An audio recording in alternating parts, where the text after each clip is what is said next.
সেনাবাহিনীতে সারা জীবনই আত্মপ্রমাণ হয়ে গেছে সে আওয়ামী লীগ, তারপরেও সে রয়েছে। তো এখন কি হবে? আওয়ামী লীগ চাচ্ছে যে বিএনপি ক্ষমতা আসুক, বিএনপি ক্ষমতা আসুক।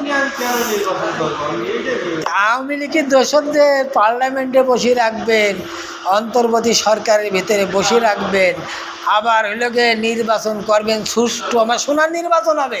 এই যে নির্বাচন কমিশনার বলছে, কোনো সন্দেহ নেই সুষ্ঠু নিরপেক্ষ নির্বাচন হবে, জীবনও হবে না। হবে অলমামু হবে সম্ভব?